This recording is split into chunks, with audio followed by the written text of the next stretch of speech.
11.5 covers area of sectors, and sectors are little pie-shaped parts of a circle. So we know how to find the total area of a circle. Now we're going to be just looking at a smaller portion of it. The formula we're going to use is very similar. It's the same one we used for the arc lengths, except now instead of dealing with circumference, we're dealing with area.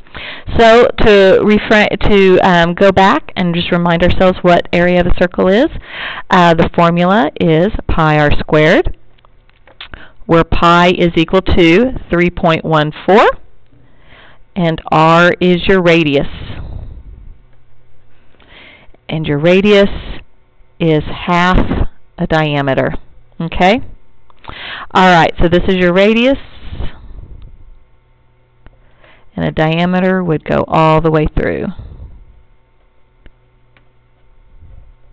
Okay, do not use diameter in this formula, because I know for circumference you can go diameter or you can use radius, but for area you have to use radius squared. Alright, now I'm going to skip the examples here of practicing using the formula, since that's just pretty much a review. And I'm going to skip down here, and we're going to talk about area of sectors. And again, I already said a sector is a pie-shaped area of a circle.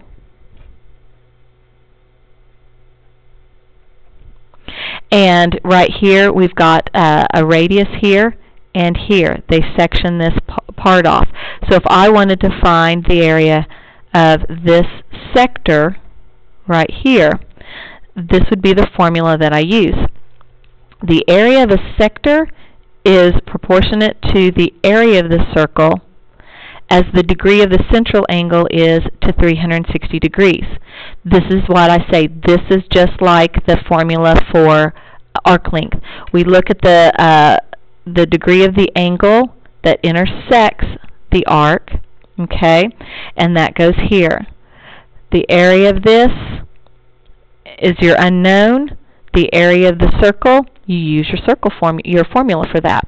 Alright, so now then, let's go ahead and look down at these examples here.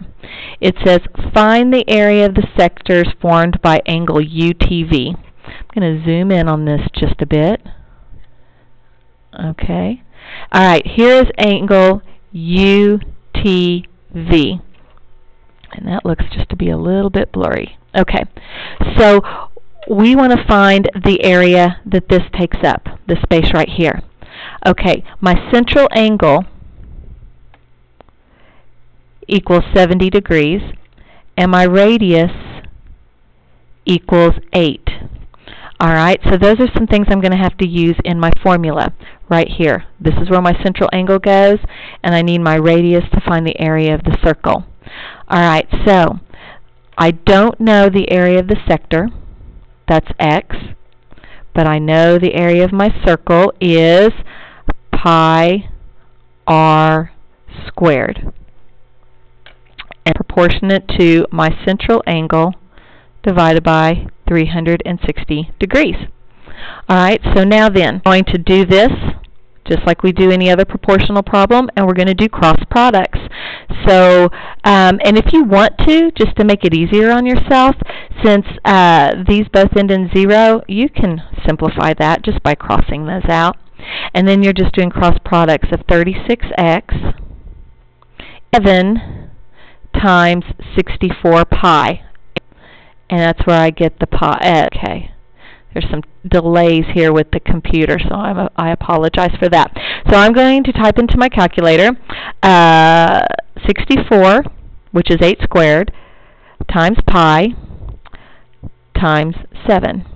And I get 1,407.43. 1,407.43. I went ahead and took it out 2 decimal places because that will help me get a more accurate answer. Alright, and then I'm going to divide sides by 36. That would give me 39 we're going to round it to 1. And I'm not sure what the measurement is for this, so I'm just going to put the word units and squared because we're talking about area, so we need to have it in squared units. Alright, I'm going to zoom back out so we can see more of this. Now, there are some can get to be a little bit trickier at times. So I want to kind of show you some other examples here.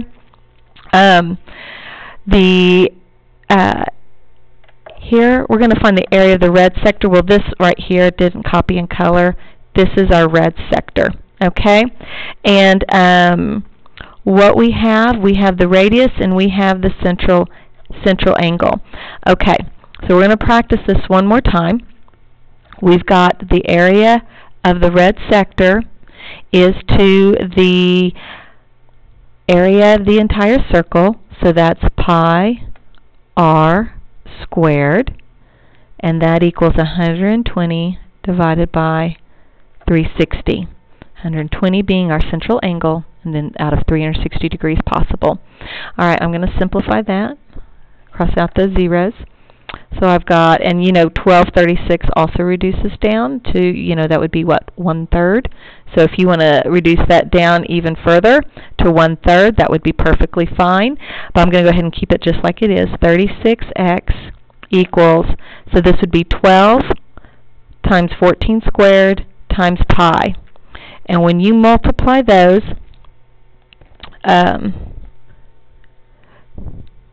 12 times 14 squared pi, you're going to get 7,389.03. I rounded to 2 decimal places.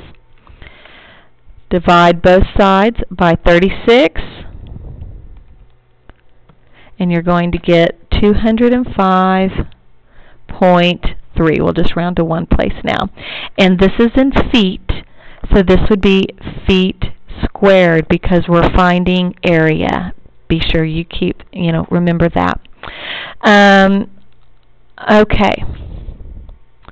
I think I'm going to stop right there and not do any more examples, but do remember that you can work backwards on some of these. If it gives you information but you don't know the radius, but you do know the area of the sector, you might have, the radius might be what you're solving for, so that's your unknown. If we go back here to this area problem, it gives you the area and says to find the diameter. Be sure you know the area is pi r squared. And if you know the area, 118.1, what you don't know is the r. So in order to get r by itself, you're dividing by pi. And 118.1, I'm sorry, that's 113. I marked through my number and I didn't see it. So 113.1 divided by pi gives you about 36. And what do you have left over here but r squared? And then to find r, you would have to take the square root, so that r is equal to 6. Now, keep in mind it said to find diameter, and you know that the radius is half the diameter. So if your radius is 6, then your diameter is 12, and that's what we're looking for. That's what I'm talking about working backwards, is sometimes you have to do that. That's it, folks. Thank you.